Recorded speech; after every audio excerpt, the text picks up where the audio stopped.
আওয়ামী লীগ এমন জায়গায় নিজেদেরকে নিয়ে গেছে, মানে ওই জায়গার সাথে আর অন্য কোনো দলের কোনো তুলনা হইতে পারে না, if not Nazi party of Germany.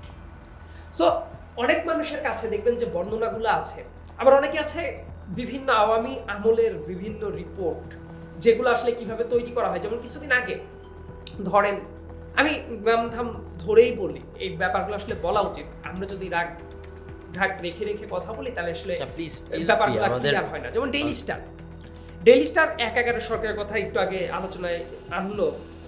তো ডেইলি স্টার যে কাজটা করতো তৎকালীন টাইমের এজেন্সি যে ধরনের মানে এই ছোট ছোট চিট কাগজ ধরিয়ে দিত তাদের মতো করে, সেটাই নিয়ে এসে তারা পাবলিশ করত।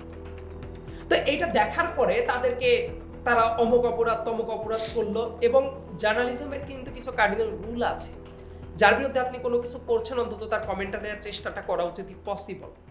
তারা সেটাও করার চেষ্টা করে।